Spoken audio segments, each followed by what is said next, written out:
Hey everyone, it's me Kat, and today is day 32, right? Yes, day 32 of eating no sugar. Now, when I say I haven't eaten sugar, I don't mean that I have eliminated every single amount of sugar ever. No, because there's sugar in everything. There's sugar in sauces, there's sugar in fruit, there's sugar in bread, okay? So, what I mean when I have eliminated sugar, I'm talking about the sugar that makes me binge, the sugar that makes me overeat. I'm talking about mainly processed sugar, so chocolate, cakes, brownies, white bread, donuts, white flour, all those types of sugar.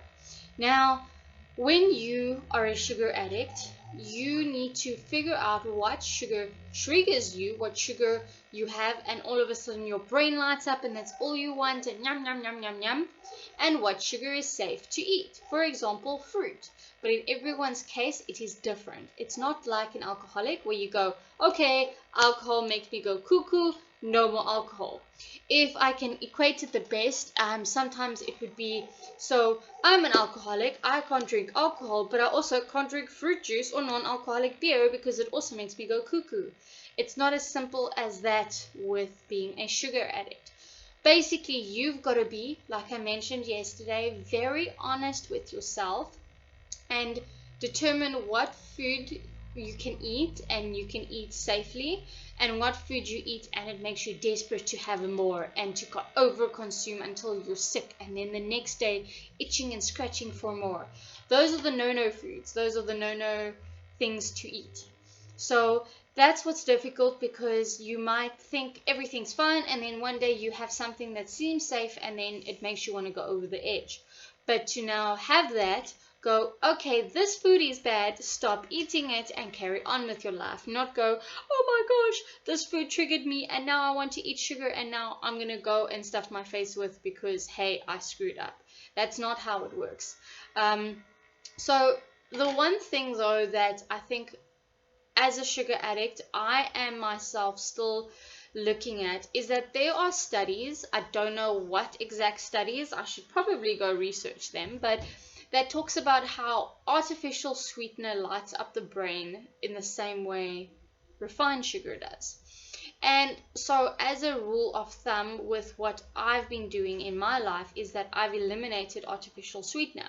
Now, I do drink diet cool drinks, diet cola and Sprite, but I won't, for example, drink xylitol or stevia or any sweetener tablets in my tea, because I saw that by the start of 1 week I would have one or two to make it sweet, and then by the end of the week I was throwing in like 10 sachets because it wasn't sweet enough anymore. So I know for my safety I should avoid artificial sweeteners, but Diet Pepsi is alright for me, Monster Zero is alright for me.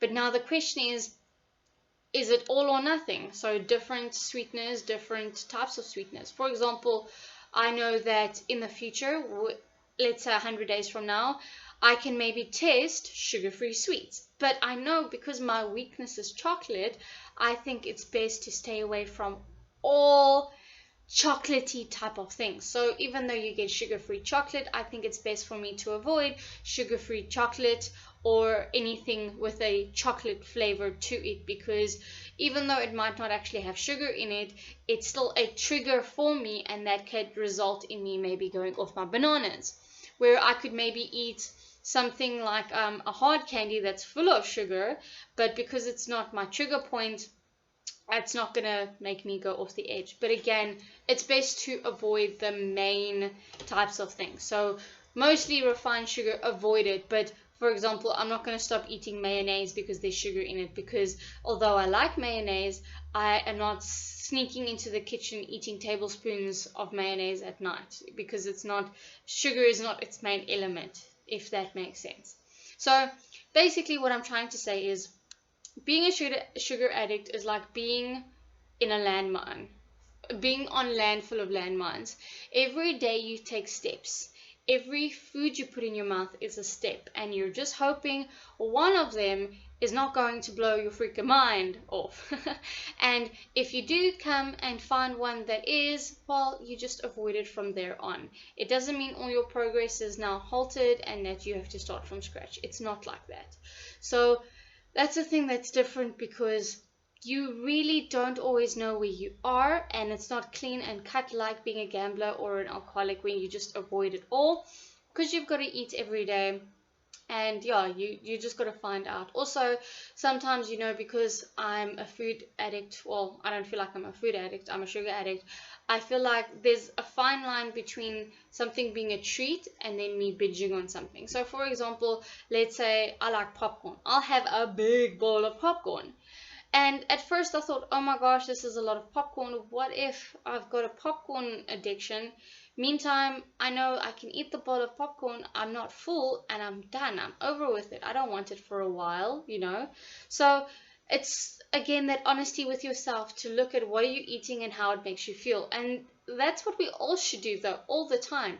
If what you're eating doesn't feel like it's nourishing you, if what you're doing doesn't feel like it's within the balance of life, then should you really be doing it? There's nothing wrong with having a couple of drinks. There's nothing wrong with drinking at 9 o'clock in the morning if you're on vacation, and hey, you can do what you want to. But if you're starting to do something because you feel you can't function without it, then there tends to be a problem, and you tend to overdo it, and then physically and mentally the consequences become more and more. Okay, so if you are a sugar addict out there and you don't really know what's good or bad, take it slow. First, start off with eating as little sugar as possible, and then slowly introduce things that do have sugar, like your fruits, maybe some sauces. And if you find that it triggers you or you want it a little bit too bad, then okay, for me, that one is a no-no. Remove it out of your life. Just because you are a sugar addict doesn't mean you can't eat nice food. Doesn't mean everything is bad, and if you like something, it's going to send you down a spiral. It's not like that, okay? Anyway, tomorrow is Monday. I'm hoping to slowly get back into routine. I feel like I need to be very consistent with my eating because I'm trying to stabilize my metabolism. So it's going to be a lot of bland food.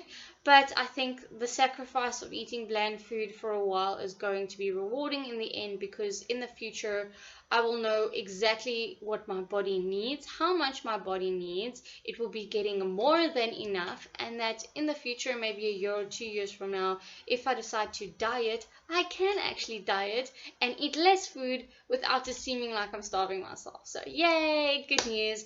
And I'm feeling a lot happier today, so I'm definitely ready to wake up tomorrow. I want to exercise early, get all the nitty-gritty done, get active, get moving, get strong again, and carry on. And hopefully the bit of, I don't know what to call it, I'll call it depression, but hopefully the bit of depression that I had won't come around again soon. All right, everyone, enough from me. Have a fantastic evening. Bye.